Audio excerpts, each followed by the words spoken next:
Hello மக்களே, welcome to the positive side of internet. நான் சின்ன பையனாக இருந்தப்போ எங்கள் அப்பா வந்துட்டு பழங்காலத்து ரஜினி கமல் படங்களை டவுன்லோட் பண்ணி தர சொல்லி கேட்பாரு. சில டைம் ஒரு ஸ்டெப் மேலே போயிட்டு எம்ஜிஆர் சிவாஜி படங்களை கேட்பாரு. என்னால் இப்போ புரிஞ்சிக்கவே முடியாது. ஏன்னா டெய்லி 10-15 படம் புதுசாக வந்துட்டு இருக்குது. அதை எல்லாத்தையும் விட்டு போட்டு பழங்காலத்தில் எப்போ வந்த படத்தை, ஆல்ரெடி பார்த்த படத்தை திருப்பி எதுக்கு பார்க்கணும்னு சொல்கிறாருன்னு எனக்கு ஆச்சரியமாக இருக்கும். பட் இப்போது I can kind of feel what he ஃபெல்ட்னு நினைக்கிறேன். ஏன்னா டீப் டவுன் நம்ம எல்லாத்துக்குள்ளேயுமே ஒரு ஆசை இருக்குது. All of us want feel how we felt as a child. ஒரு குழந்தையாக இருக்கும்போது நம்ம என்ன ஃபீல் பண்ணுமோ அதை திருப்பி ஃபீல் பண்ணுறதுக்கு தான் நம்ம ட்ரை பண்ணிகிட்டு இருக்கோம். ஏன்னா that's the only time we were genuinely happy. இப்போ நம்ம என்ன பண்ண போகிறோம்னா, நான் சின்ன வயசாக இருக்கும்போது பார்த்து வளர்ந்த சில படங்களை, ஹோல்சமான படங்களை திருப்பி பார்க்க போகிறோம். Revisiting wholesome movie scenes. எவ்வளோ சுத்தமாக இருக்கு உங்ககிட்ட? எங்கள் ஊரில் சின்னதாக ஒரு வீடு, 10 ஏக்கர் நிலம், 20 மாடுங்க, 40 கோழிங்க. இது எல்லாத்தையும் விட என்னை பாசமா பார்த்துக்கிற எங்க அண்ணன் இருக்காரு. அதுதான் எனக்கு கோடிக்கணக்கான சொத்து. Well set. என்ன படம் ஃப்ரெண்ட்ஸ் இதெல்லாம்? இந்த மாதிரியெல்லாம் இப்போ எவனாச்சும் படம் எடுக்கிறானா? கிடையாது. They don't make movies like this anymore. ஒரு வில்லேஜில் வளர்ந்த பொண்ணுக்கும் ஒரு சிட்டியில் வளர்ந்த பையனுக்கும் ஒரு காதல் உருவாகுது. அதில் நடுவில் ஒரு பிரச்சனை வருது. அதுக்காக இந்த பையன் இந்த பொண்ணோட அண்ணங்கிட்ட போய் கேட்கும்போது அங்கே ஒரு சேலஞ்சு வருது. அதுக்காக இந்த பையன் என்ன பண்ணுறான் அப்படிங்கிறத இந்த படத்தோட கதை. I love every part of this movie friends. அதுலேயும் இந்த ஆகாயம் அப்படின்னு ஒரு பாட்டு வரும் தெரியுங்களா? விரும்பிய இதயத்தை அடைந்திடும் பயணம் இது. கடல் தாண்டும் பறவைக்கெல்லாம் வழியில் மரங்கள் கிடையாது. ஆனாலும் கண்டம் தாண்டும் சிறகுகள். கால்கள் வெயிலை மிதித்து உடையாது. மனதோடு காதல் வந்தால் மனிதா தடையேது. இதுதான் ஃப்ரெண்ட்ஸ் படம். ரொம்ப வெறுத்து போய் வாழ்க்கை என்னடா அப்படின்னு சொல்லிட்டு யோசிச்சுட்டு இருக்கும்போது, ரொம்ப ஒரு மாதிரி மந்தமாக போகும்போது இந்த படத்தை பார்த்தோம்னா நம்ம ஜென்யூனாக ஹாப்பியாக ஃபீல் பண்ணுவோம். இது வந்துட்டு தெலுங்கில் சித்தார்த் நடித்த படத்தோட ரீமேக் தான். பட் இருந்தாலும் எனக்கு பர்சனலாக தெலுங்கை விட தமிழ் வெர்ஷன் பிடிக்கும். சார், ஃபர்ஸ்ட் டைம் சார் ஹோட்டலுக்கு உள்ளே சாப்பிட்றது. என்னெல்லாம் ஹோட்டலுக்கு உள்ளே விட மாட்டாங்களே சார்.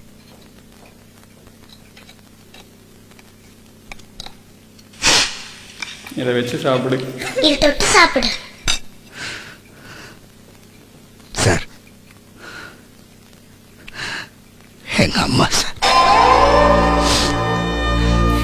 அபியும் நானும் இன்னொரு அழகான ஒரு படம். ரீசெண்டாக கடைசி ஒரு மாதத்தில் கூட இந்த படத்தை பார்த்தேன். Such a nice movie. ஒரு அப்பாவுக்கும் பெண் குழந்தைக்கு இடையில இருக்கக்கூடிய இந்த ஒரு விஷயத்தை இந்த படத்தளவுக்கு வேறு எந்த படம் அவ்வளோ அழகாக காட்டுச்சுன்னு எனக்கு தெரியல. அந்த குழந்தை பிறந்ததுலேருந்து அந்த குழந்தைய ஸ்கூல் சேர்த்த போகும்போது இவர் படித்து டெஸ்ட் எழுதுன்னு சொல்லிட்டு அதுக்கு உட்காந்து ப்ரிப்பேர் பண்ணுறதாகட்டும், ஸ்கூல் போயிட்டு இருக்கிற பாப்பா ஒரு பிச்சைக்காரனை கூட்டிகிட்டு வந்துட்டு இவரை நம்ம கூடயே வச்சுக்கலாம் அப்படின்னு சொல்லும்போது அவரையும் வச்சுக்கிறது காரணமாகட்டும், அதே குழந்தை படிக்கிறக்காக வெளியே போயிட்டு ஒரு பஞ்சாப்லேருந்து லவ்வர் கூட்டிகிட்டு வரும்போது அங்கே நடக்கிற விஷயங்களாகட்டும், பர்ஃபெக்ட். இந்த வீடியோவில் வர எல்லா படங்களுமே அப்படித்தான் ஃப்ரெண்ட்ஸ் இருக்கும். Perfect to the last minute point. Perfect. என்னதான் இன்றைக்கி நம்ம பல லாங்குவேஜில் படங்க பார்த்தாலும், இங்கிலீஷ் சீரீஸ் பார்த்தாலும், ட்ராமாஸ், அனிமேஷன் பல விஷயங்கள் பார்த்தாலும், நம்ம சின்ன பசங்களாக இருக்கும்போது சன் டிவி, கேடிவியில் பார்த்து வளர்ந்த படங்களை திருப்பி பார்க்கும்போது அதில் இருக்கிற ஒரு சுகமே வேற ஃப்ரெண்ட்ஸ். சுகம் வருமா உனக்கு அந்த சேர்ல? எனக்கு என்ன பொருத்தம் இருக்கு? படிச்ச நான் எங்க, படிக்காத நீ எங்க? ஆமா, இவர் யாருன்னு சொல்லலையே. இன்ட்ரோடியூஸ் பண்ற அளவுக்கு இவர் ஒன்றும் பெரிய விஐபி இல்ல. என்ன கல்யாணம் பண்ணிக்கிறீங்களா? இவன் ஒரு உதவாக, அவன் ஒரு உதவாக. இந்த ரெண்டு உதவாக ஒன்னா சேர்ந்து ஒரு ப்ராப்ளம் போகும்.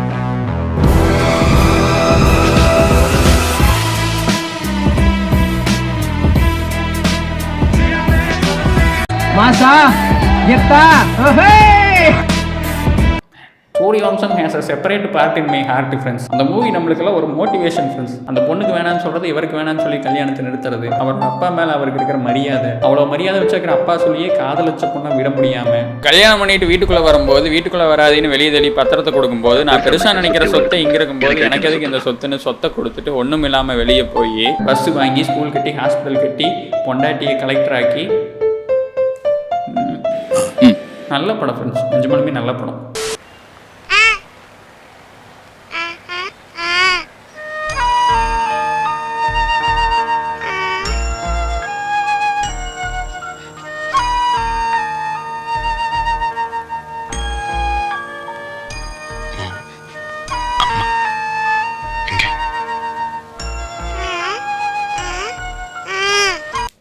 another amazing படம். இந்த படத்தில் வர பிருத்திவிராஜ் அண்ட் பிரகாஷ் ராஜ் காமெடி வந்துட்டு ஒன் ஆஃப் த பெஸ்ட். இந்த வாட்ச்மேன் ஒருத்தன் தான் நீங்கள் கடப்பாம்பூச்சி அடித்ததாக சொல்கிறான், மீதி எல்லாரும் கடிச்சதாக சொல்கிறாங்க அப்படிங்கிறதெல்லாம் நல்ல காமெடி ஃப்ரெண்ட்ஸ். அந்த வாட்ச்மேன் மட்டும் தான் நீங்க கற்பாம்பூச்சி அடிச்சதா சொல்றான், பட் நிறைய பேர் நீங்க கற்பாம்பூச்சியை கடிச்சதா சொல்லிட்டு இருக்காங்க.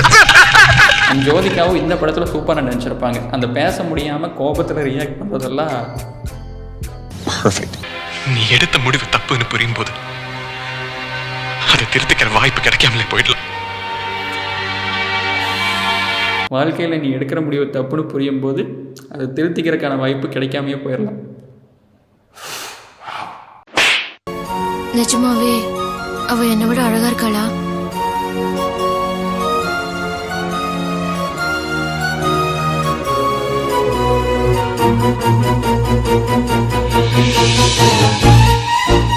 அடடே, சிம்பிள் கான்செப்ட் ஃப்ரெண்ட்ஸ். விரும்பி போனால் விலகி போவோம், விலகி போனால் விரும்பி வரும்.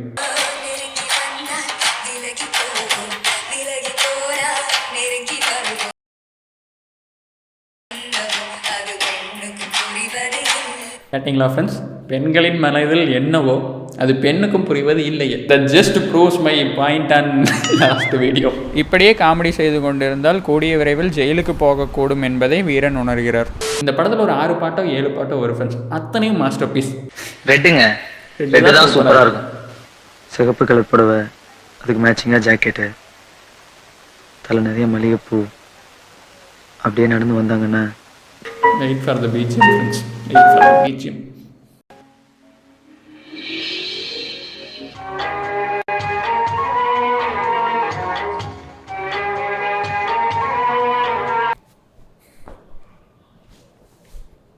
நான் இவனன்னா திரும்பி வேணாம். இந்த பையனுக்குள்ளே என்னவோ இருந்திருக்கு பாரு. இன்னைக்கு ஆர்டர் கையில கொடுத்த என்ன பார்த்தப்போ இனி எவனாவது கேப்பா, ஏன் உன் பையன் தண்டமா இருக்கான்னு. சரி, நீங்க தூங்குங்க. எப்படி தூங்குறதா? என் பையன் ஹீரோ ஹோண்டாவில் வேலை பார்க்கறான். பெருமைய பாரு. என்ன நான் இல்லாம வேற யாரு பெருமை போடுவா? பின்ன எதுக்காக அவனை அந்த அடி அடிக்கிறீங்க? அடிக்கிறது காரணம் இருக்குல்ல, பையன் நல்லா வரணும் தானே அடிச்சிட்டேன். அந்த டைமில் இருந்த படங்களில் ஏதோ ஒரு விஷயம் இருக்குது ஃப்ரெண்ட்ஸ், என்னென்னு சரியாக தெரியல. இதே தானே ஃப்ரெண்ட்ஸ் டான் மூவிலையும் பண்ணானுங்க. பட் டான் மூவியில் பார்க்கும்போது நம்மளுக்கு வெறுப்பாக இருந்துச்சுல்ல, பட் இதில் பார்க்கும்போது எப்படி இருக்குது? இதைத்தான் ஃப்ரெண்ட்ஸ் நான் சொல்ல வரேன். They don't make movies like this எனிமோருங்கிறத விட seems like they can't make movies like this anymore போல். ஐயையோ ஐயையோ இவரா அன்பே சிவம். நான் இந்த லிஸ்ட்டில் வர்ற ஒவ்வொரு படத்தையும் பார்க்கும்போது வாவ் சூப்பர் படம் அப்படின்னு சொல்லி நினைப்பேன். பட் அதுக்கு அடுத்த படத்தை பார்க்கும்போது வாவ் இது அதை விட சூப்பர் படம் இல்லை அப்படின்னு சொல்லி யோசிக்கிறேன். யார் இந்த கடவுள்?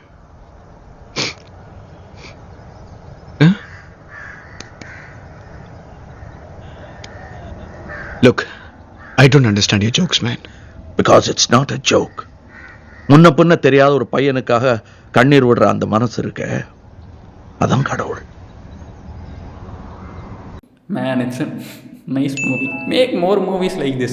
எல்லாருமே வந்துட்டு ஆக்ஷன் படம் எடுக்கணும், பேன் இண்டியா படம் எடுக்கணும், 100 கோடி 1000 கோடி 5000 கோடி எடுக்கணும் அப்படின்னு சொல்லிட்டு தேட்ரிக்கல் ரிலீஸாக அதை நோக்கியே போயிட்டுருக்கிற மாதிரி தெரியுது ஃப்ரெண்ட்ஸ் எனக்கு. அப்பப்போ இந்த மாதிரி படங்களை எடுத்தாங்கன்னா கொஞ்சம் மனசுக்கு ஜாலியாக இருக்கும். எல்லாத்துக்கும் நீ தாண்டா காரணம். இந்த KGF படம் வந்து தான் ஃப்ரெண்ட்ஸ் எல்லாத்தையும் மொத்தமாக மாற்றி விட்டுருச்சு. ஆக்ஷன் இப்போ எல்லோரும் ஆக்ஷனில் இறங்கிட்டாங்க. ஓ ஆனால் திருப்பி இதே ஏர்போர்ட்டில் லேண்ட் ஆகும்போது என் மாமா அது ரிசீவ் பண்ணுவார். மோகன் செத்துட்டா, அவன் சமாதி ரீசெண்ட் டைம்ஸில் வந்து ஒரு நல்ல ஃபீல் குட்டான மூவினா அது குட் நைட் தான் ஃப்ரெண்ட்ஸ். சூப்பராக இருந்துச்சு படம். பட் நான் இந்த படத்தை பார்த்தது அதை விட சூப்பரான ஒரு கதை ஸ்டோரி டைம். இந்த குட் நைட் மூவி ரிலீஸ் ஆனோன்னு சுற்றி முற்றி எல்லா பக்கம் பாசிட்டிவான ரிவ்யூ. 2-3 பேர் போயிட்டு பாருன்னு கூட பர்சனலாக சொன்னாங்க. ஆனால் எனக்கு பார்க்குறதுக்கான கரெக்டான டைம் கிடைக்கல. இப்போ ஒரு மணிகண்டனோட இன்டர்வியூஸும் பார்த்துக்கிட்டே இருந்தேன். பார்க்கணும்னு நினச்சிக்கிட்டே இருந்தேன். பட் பார்க்கவே முடியல. அப்படியே சில வாரங்கள் போச்சு. ஒரு நாள் எங்கள் காலேஜில் போய் டிசி வாங்கலான்ட்டு போனோம் கோயம்புத்தூரில். டிசி வாங்கிட்டு வெளியில் ஒரு ஹோட்டலில் சாப்பிட போனான்ட்டு சாப்பிட்டு வெளியே வரும். வெளியே ஒரு கார் நிற்குது. என் கூட வந்த பையன் சொல்கிறான், காருக்குள்ளே பாடுறா சூப்பராக ஒரு அக்கா உட்காந்துருக்குது அப்படின்னு சொல்லிட்டு. பொம்பளை வெறி முடிச்சு போய் நீங்க. நானும் யாரான்னு தெரியும் பார்த்தா இந்த அக்கா. எந்த அக்கா? இந்த ஹீரோயின் அக்கா. எனக்கு அந்த அக்காவை பிடிக்கும். உனக்கு யாரை தாண்டா பிடிக்காது அப்படின்னு தானே நீங்கள் யோசிக்கிறீங்க. எனக்கு எல்லாரையும் பிடிக்கும். சிம்பு சிம்பு சிம்பு. நான் யூஸ்வலாகவே செலிபிரிட்டிஸ் எல்லாம் வெளியே பார்த்தாலும் போயிட்டு எல்லாம் பேசிகிட்டு இருக்க மாட்டேன் ஃப்ரெண்ட்ஸ். அதுலேயும் அந்த அக்கா வந்துட்டு தார் காரில் பேக் சீட் உட்காந்துருந்தாங்க. தார் காரில் உங்களுக்கே தெரிஞ்சிருக்கும், பின்னாடி விண்டோஸ் எல்லாம் கீழே இறக்க முடியாது. ஸோ நாங்களே போயிட்டு ஹாய் சொன்னாலும் அவங்களால ரெஸ்பாண்ட் கூட பண்ண முடியாது, சத்தம் கேட்காது. ஸோ வி தாட் எதுக்கடா போய் பேசிட்டு அப்படின்னு சொல்லிட்டு. பட் இருந்தாலும் அந்த அக்கா மூஞ்சி பார்க்கும்போது ஒரு மாதிரி சோகமாக லோன்லியாக இருந்துச்சு. மேபி ஏதாவது ஷூட் முடிச்சு டயரில் கூட இருந்திருக்கலாம். பார்க்கும்போது ஒரு மாதிரி உம்முன்னு உட்காந்துருந்தாங்க. We wanted to brighten her mood. அவங்ககிட்ட போயிட்டு ஒரு ஹாய் சொன்னோம். She was very sweet. உம்முன்னு இப்படி தான் ஃப்ரெண்ட்ஸ் உட்காந்துருந்தாங்க. நாங்கள் போய் சொன்னதே ஃபுல்லாக சிரிக்க ஆரம்பிச்சிட்டாங்க. அவங்க ஸ்வீட்டாக சிரிச்சுக்கிட்டே எப்படினாங்க இந்த மாதிரி லாக் ஆகிருக்குது, வர முடியல அப்படிங்கிற மாதிரி ரொம்ப கையை வச்சாங்க. நாங்கள் வந்துட்டு ரொம்ப பெரிய மனஸ்தனமாக இல்லைக்கா பரவாயில்ல நீங்கிறங்க அப்படின்னு. அன்றைக்கி ஈவினிங் வீட்டுக்கு போன முதல் வேலையாக குட் நைட் படம் தான் பார்த்தேன். Nice film. பொம்பளை வெறி பிடிச்சி போய் தெரிஞ்சுக்கிருக்க நீங்கள். வீடியோ லென்த் அதிகமாக இருக்கிறது அப்படிங்கிற ஒரே ஒரு காரணத்தினால் இந்த வீடியோ இத்துடன் முடிக்கப்படுகிறது ஃப்ரெண்ட்ஸ். இந்த வீடியோ உங்களுக்கு பிடிச்சிருக்கும்னு நினைக்கிறேன். உங்களோட பழைய ஞாபகங்களை எல்லாம் கொண்டு வந்திருக்கும்னு நினைக்கிறேன். அப்படி ஒரு வேளை வந்துருந்துச்சுன்னா ஒரு லைக் பண்ணுங்கள். அண்ட் உங்களுக்கு ஃபேவரட்டான மூவி, அந்த மூவியில் எது உங்களோட ஃபேவரட் சீன் அப்படிங்கிறது வந்துட்டு கீழே கமெண்ட் பண்ணுங்கள். நானும் பார்த்து தெரிஞ்சுக்கிறேன். Thank you. And I made this video. இது வந்துட்டு ஒரு மாதிரி டிஃப்ரெண்ட்டான ஒரு வீடியோ. நீங்கள் பார்த்துட்டு எப்படி இருக்குன்னு சொல்லுங்கள். அங்கமெல்லாம் தங்கமான மங்கையை போலே நதி அன்ன நடை போடுதம்மா பூமியின் மேல்.